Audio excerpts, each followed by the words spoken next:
Evening. It's 8 o'clock on the 11th of December, which is a Friday.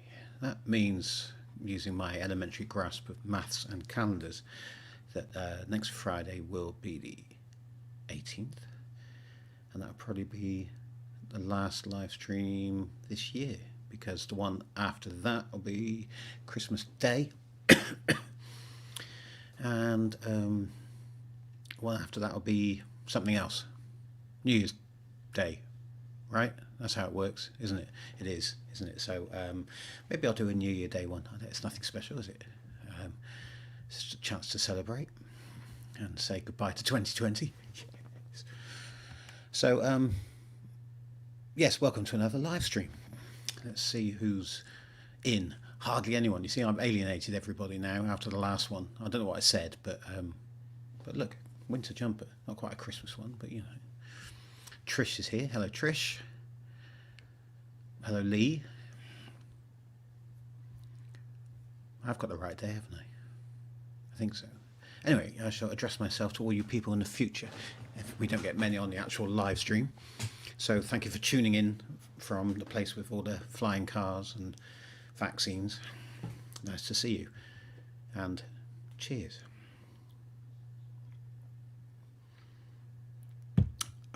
That's better. Now, I'm assuming you can hear me all right, so if you could raise your hand if you can and let me know, that would be terrific. Otherwise, I could be just speaking into the void, couldn't I? But I'm assuming you can hear me. So let's just a quick recap of the week on the writing front. I've realised, well, this was the best week's writing for quite a long time, actually. I did finally knuckle down. Oh, I can be heard, good. And the mojo is creeping back in the door, which is good. So every time I did sit down to work, I kind of gritted my teeth and got on with it and didn't get up again until I had 2,000 words. So hooray. That's been quite a relief. So yeah, things are progressing, and the way things are with the new Bedlam Boy books at the moment is that I'm just heading into the final stretch of another three book series. I'm on the third book, and then they'll be beta reader looked at, and then they'll be off to get edited. However, and I mentioned this when I was doing these live streams on Facebook, I abandoned an earlier Bedlam Boy story because I went off on a tangent, which I then realised needed to be a separate story. So I'm going to go back to that one. At the moment, the plan still is for me to finish those three as well. I mean, there's about 120,000 plus words of Bedlam Boy written now, so if I can write another 50 or so, 60 or so, then that will be another 6 short books in total, and then I can release those regularly next year while I write something new. Hello, Paul. Good to see you. So I was going to talk a little bit today. I'm going to try and keep it down to 30 minutes again and not waffle too much, but we all know that's unlikely that I'll be able to stick to it. But apparently the wafflage usually is one of the reasons people tune in. I have no idea why. Now, I did announce this properly, didn't I? This is unusually quiet tonight. I'm feeling neglected and sad. I'm going to drown my sorrows in Japanese beer.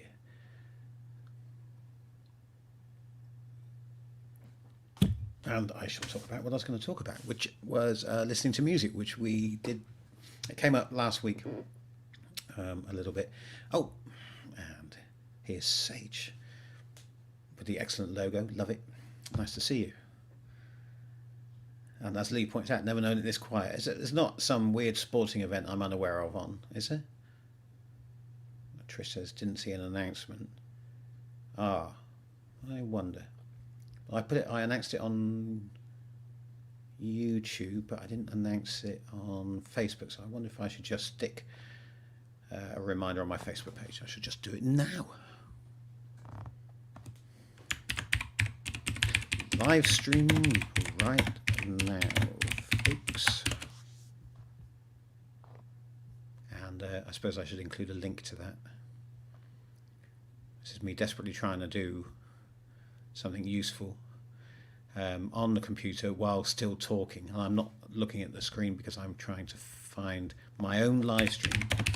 This is very Inception-like, isn't it? Apart from the... here we go. Apart from it, it's just a bloke banging away on a really loud keyboard. Okay, let's have a look. That's the live stream. So, copy, go back to over here. This is all fascinating, isn't it? And I need to paste that into Facebook, right? Post. Okay, so that's there. So hopefully we might get... Oh, we have got a few more anyway. A few people are turning up. So I will start waffling.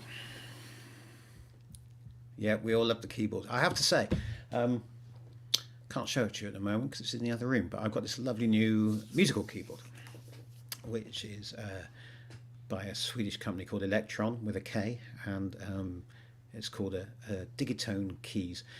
And as well as having a 37-note keyboard that you can actually play on, musical keyboard, it's also got this little groove box device and a musical sequencer on it, and the keys on it are amazingly clacky, which is superb. It just made me so happy when I first took it out of the box and actually started playing with it, but it made that lovely, great big loud clacky sounds, and all my family were delighted too.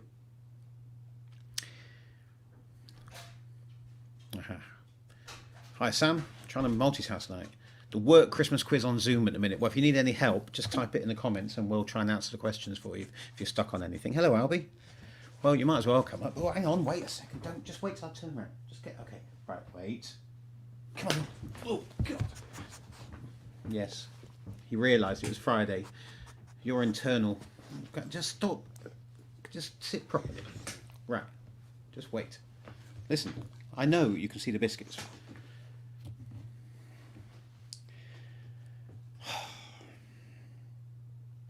Look at your adoring public. They're over here.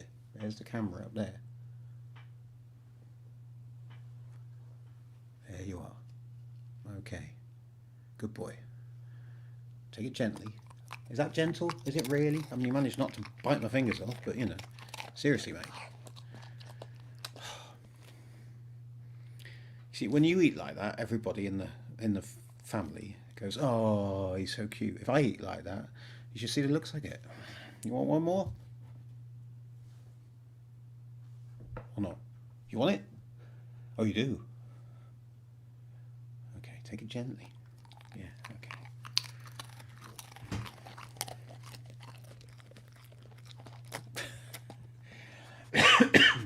We do feed him, I promise. All dogs are like this, right? Completely ruled by their stomachs.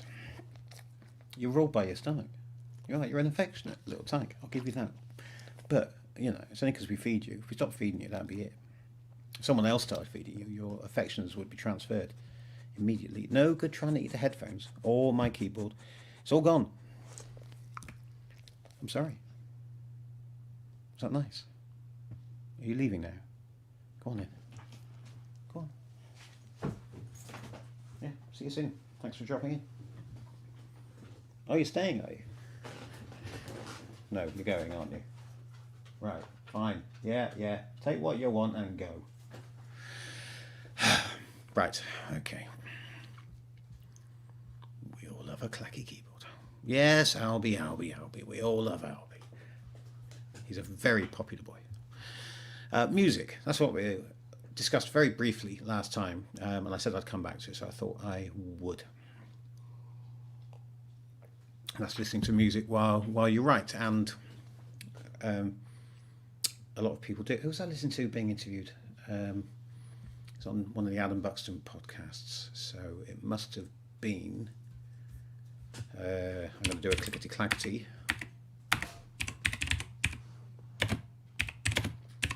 It was Candice Carty-Williams. who wrote Queenie. And there is a little connection there actually, because Siobhan Marks narrated Queenie for Audible, and Siobhan also narrated Clockwork Sherlock. So there you go. Yes, so Candice listens to, I think she's saying she listens to hip hop and rap, and very loudly when she's writing. And Alan Buxton was saying he can't listen to anything, and I'm more in that camp. I find it difficult to listen to anything while I'm writing. Stephen King listens to very loud rock music, and he seems to be doing okay. So I thought I'd post in the comments this week and talk about some of the things I've listened to over the last few years, the ones that I've listened to the most. And when I say the most, it's not music, because music puts me off, but it's sort of ambient or soundscape stuff. And when I say I listen to it, I mean it's on for hours while I'm writing. So I like to find YouTube videos if I'm listening to stuff on YouTube that lasts for hours. So I will start with, I'll post in the comments, the amusingly named Super Intelligence 14 Hz binaural beats beta waves music for focus, memory and concentration, which bizarrely seems to be working for me at the moment. And that's the link. So I would suggest, maybe, don't click on them while we're having this lovely chat, but later on they'll be there for people to click on and have a look. So this particular link is from Green Red Productions, who do relaxing music on YouTube. And I found this one particularly good at the moment.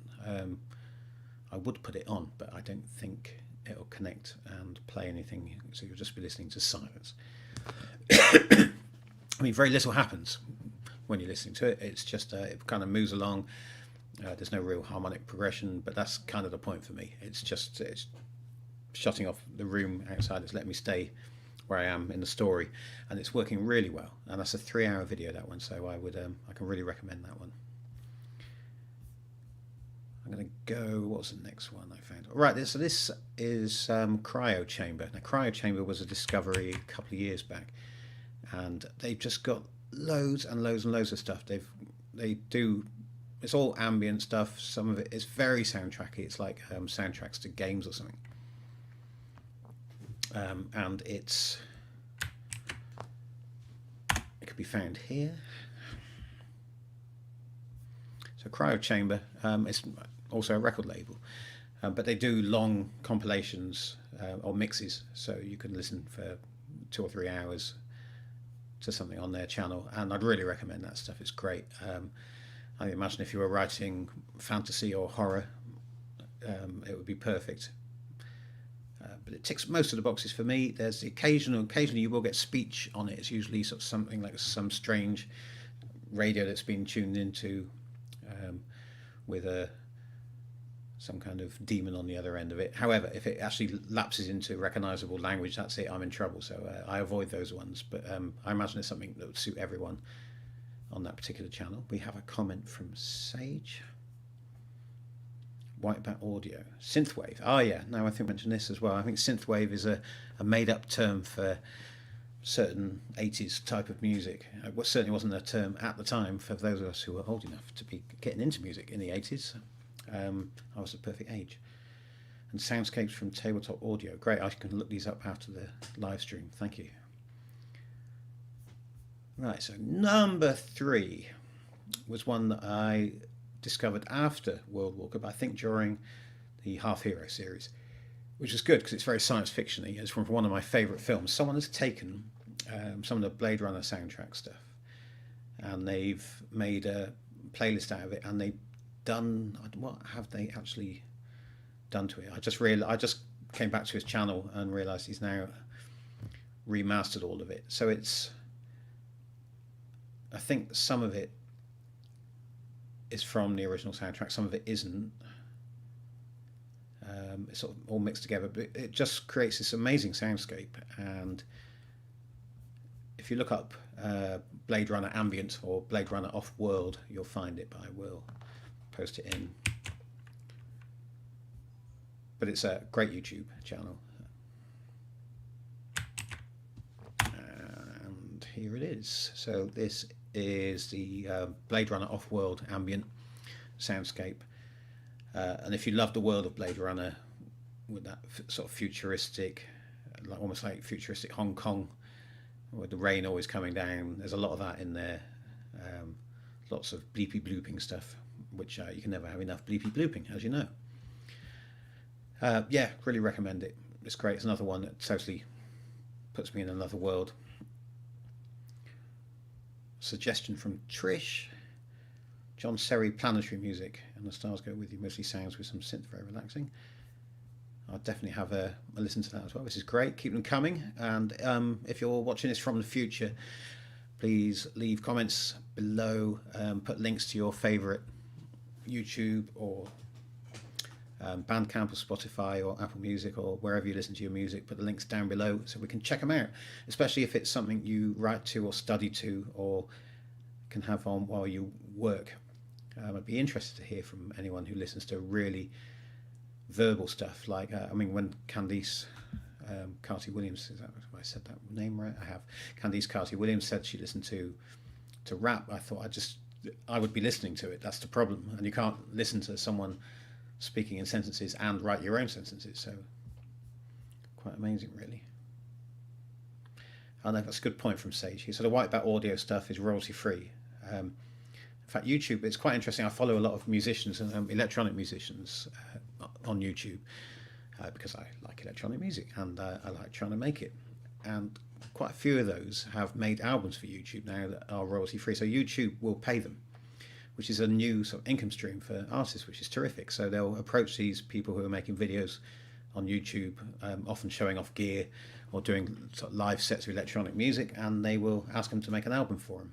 They pay them a set fee, and then that music is then made available to anyone who wants to use it in their YouTube videos, and it's on the Creative Commons license, I think, so you can play it, as Sage says, on streams and videos, and there's no copyright issues, which can be a real problem on YouTube. And there you go. So Sage has used them as title songs for the channel. Excellent. What I look for as well in ambient music, because I'm very fussy and snobby about music. I try not to be, but there's definitely something in me that responds badly to anything that crosses a line, which is a line that must be different for everyone, between ambient and massage music. And I think you probably know what I'm talking about. You know, if there's a hint of whale song, I'm out of it. It's not going to happen. So speaking of that, let's go to one of the very first discoveries I made. This is someone whose music I already knew and liked very much, because he produced a couple of David Bowie albums, including Low, co-produced, which was one of my favourites years ago. And that's Brian Eno. Now, Brian Eno famously wrote an album called Music for Airports, because he thought there should be music specifically written for large public spaces, which needed, you wouldn't want music in a library maybe, but in an airport where it's just a large echoey space, it might be nice to have some music, but not necessarily the sort of music you want to listen to. There's nothing more frustrating for a musician to be sat in a restaurant and have music on that's not loud enough to appreciate, but it's so quiet that you're trying to, if it was loud enough to appreciate, it'd be too loud because you wouldn't be able to have a conversation, but it's so quiet you find yourself trying to pick out who it is or what's going on, and think, oh, I know, I've heard this before, and it takes you away from whatever you're doing. So ambient music, the way Brian Eno tells it, and he's not really the first to do it, because it goes back to maybe minimalism, so people like Terry Riley in the 1960s in America, and then Steve Reich and Philip Glass and people like that. But the way he tells it, I think he was ill and lying in bed, and too ill to get out of bed to turn off, or to ask someone to turn off his radio, which was playing music but not in his room. I think it was either at the other end of the room or in an adjoining room, and the window was open and it was raining quite hard, so the rain and the music sort of melded together, meshed together, and he couldn't separate them. They became one thing for him, one background, one soundscape. So that's when he started thinking about writing music differently, maybe not to be so actively listened to, but to provide this sort of background, this sort of soundtrack to your life, which was interesting stuff. You can't, as Sage points out, bringing out the Eno. Well, you can't go wrong with Eno. And I found this particular thing. There's an algorithm that's available online for producers, which is anyone can use, I think. You can get a sort of cut down version for iPad, which stretches audio. Just basically, you can take a piece of audio and stretch it to almost ridiculous lengths, just slow it down so much. And the one that I found I listened to a lot for a while was Brian Eno's Music for Airports, but stretched to a 6-hour running time, which sounds like it's never going to work, that it's going to be ridiculous. But trust me, somehow it does. So I'll put a link into that as well. With my clickety-clackety keyboard, how are we doing? Right, so that's the Brian Eno one. And like I say, it's 6 hours. It means you get sometimes you get these strange artifacts in the sound, but I quite like those as well, sort of imperfections within long stretched out notes, piano notes that you wouldn't hear in the original. But that's fascinating in itself. I said this to a musician friend of mine recently, that I remember when all we had to record on was 4-track cassette tape, which was, you couldn't get decent quality on. You spent all your time trying to get rid of hiss and flutter and this kind of warping sound you'd sometimes get from these tapes. And weirdly, we've gone full circle. Look on YouTube, there are people making music with cassette tapes, like looping them around, and you can get plugins for this production software capable of making absolutely immaculate audio recordings. You can get plugins that will kind of add some dirt to them that will reproduce what running them through a pretty dodgy tape player would do. So you can get that kind of warped sound introduced to your pristine recording. Weird, but somehow the human ear likes it. I like it. I think I've got one more, and then a more traditional music recommendation. So let's have a look. Ah, yes, okay. So the last one for writing that I'd recommend is actually something I use. I have mentioned this before. Something I used for editing rather than writing. So writing is I was going to say 2 stages. It's lots of stages really, but you can break it down into 2 main stages. You've got the actual, what Stephen King calls the vomit draft, when you just get the words out, you get your story told. And then there's the revising stage, the 2nd draft, 3rd draft, 4th draft. And all those drafts are using the same bit of your brain really, where you're trying to be a bit more critical and work out where your story is, what's working, what isn't, what needs to be cut, what needs to be expanded. And for that stage, I found listening to brown noise was the thing. And it just makes me laugh, the idea of brown noise. If you listen to some, it sounds like being on an aeroplane when everyone's fallen asleep and you're just someone's put a blanket on you and you've got your headphones on, but your film has stopped or the music stopped playing, and you're just lying there dozing, and that rumble of a plane is all around you. It's basically, that's the sound. So I shall stick that in the comments too. It's even more amusing. I mean, brown noise makes me smile as it is, but this particular one is, I think, smoothed brown noise. And if it's not, you can certainly get smoothed brown noise, which again just makes me laugh. Oh, it's softened brown noise. It's nice soft brown noise. There you go. And 10 hours of it as well. So that's quite a thing. So 10 hours of brown noise, folks, should you require it. And evening, Doug. So the pub quiz has finished then. Quiz has finished, came in 3rd. And the music round was your saviour. Excellent. Well, there you go. And we're talking about music. So I'm going to just take credit for it, despite the fact I had nothing to do with your success. Well done. It's very respectable. And I was actually going to end this evening, or my final sort of music recommendation was going to be something non-writing related. So this is not something I would write to at all. But let me find the right link so I can copy it in. I met the Corgis last year? Probably was last year, because a friend of mine is producing their latest long playing record in his studio just outside Cardiff, and I've probably, like most people, the one Corgi song I knew and loved was "Everybody's Got to Learn Sometime," which is just a fabulous song. I think it was covered for "Eternal Sunshine of the Thingy Mind."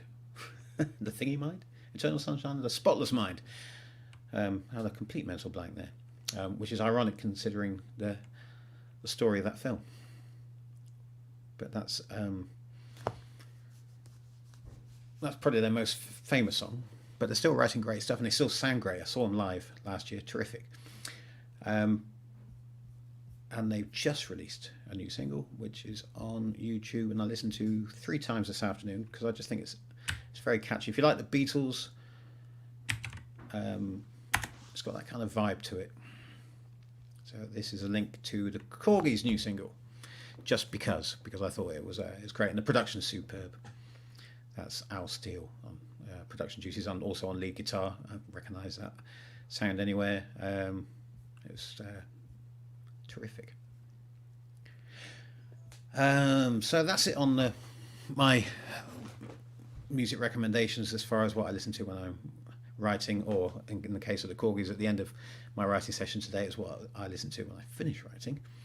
Let me have a look over the comments here. Well, fair enough. Soft brown noise does sound disgusting. I mean, we all know where we're going. It's a scatological reference, and we shouldn't drag the podcast, getting delusions now, the live stream down to that level, although it wouldn't be the first time, I'm sure. Sam says Native American chants are quite soothing, create a calm atmosphere. That's something else to try. If you've got a particular recommendation that's on YouTube or anywhere else, Sam, if you can stick a link in, that'd be terrific, or below afterwards, that'd be lovely. Because of course Gregorian chant was all the rage for a while, wasn't it? Whatever happened to those Gregorians? Now, I'm sure that's not how the Who is spelt, but of course I have. Particular favourite, it's Pinball Wizard. Actually, that's not true. That's not my favourite at all.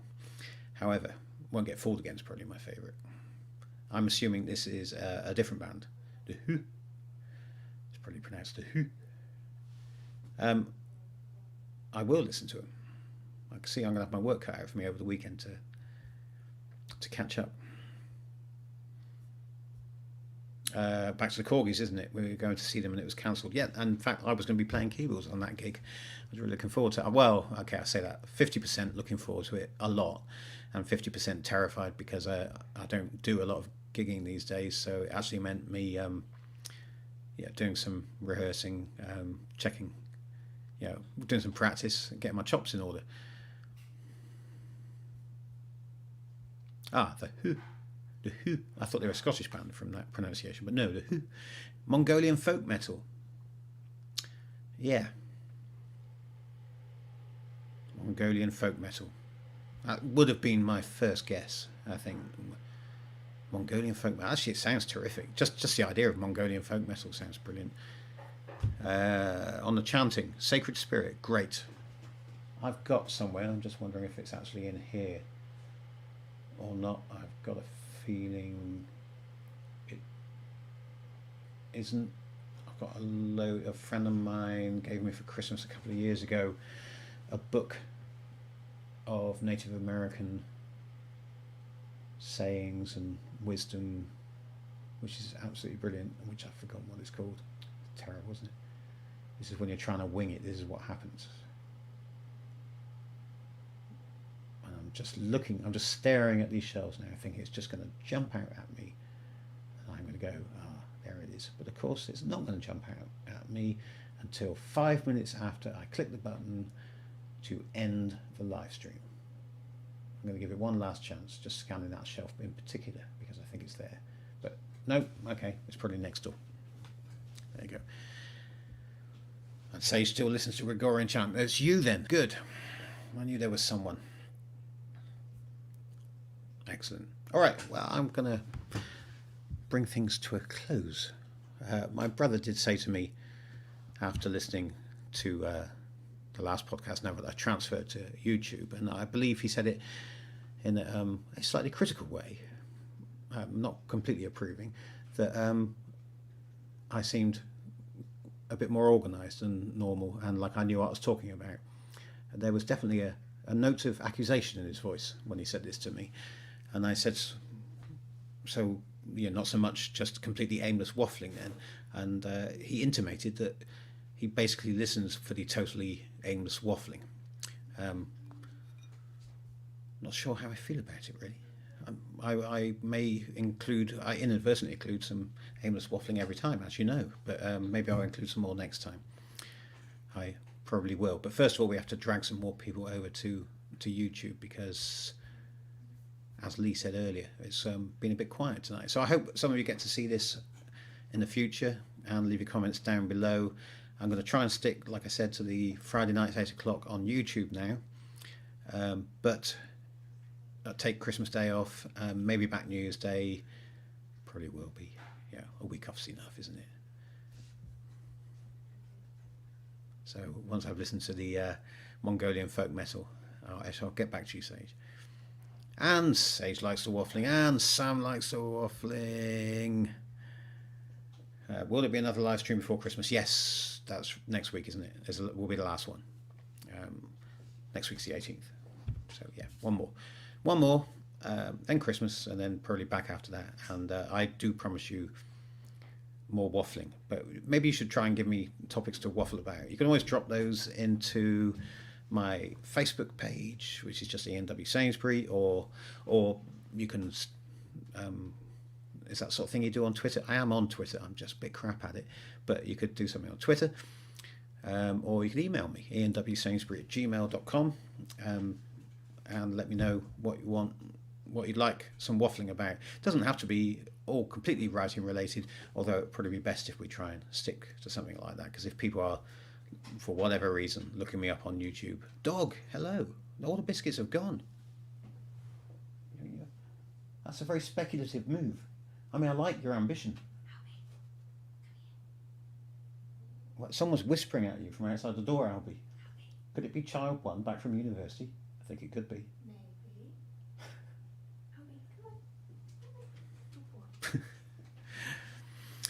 So yeah, there'll be more waffling, but drop me a line, let me know what you want me to waffle about. Keep it vaguely writing related, but I promise I will go off topic regularly.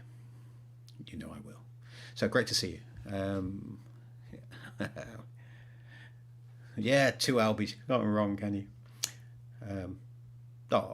Thanks, Sage. Albie's basically forming his own cult now. Okay. All right, so yeah, great to catch up with you, some of you, a little bit. Leave comments below. I should say that like and subscribe thing that everybody says, shouldn't I? So yes, please do like this video because it makes it more visible, apparently, if more people click the like button. And do subscribe to the channel. I will, about an hour before I go live, if I remember, which I did today, I can announce it so that it'll let you know when I'm going live. And I hope to see you next week. Have a great week. And if you enter any more pub quizzes, you've got 3rd place to beat. Cheers.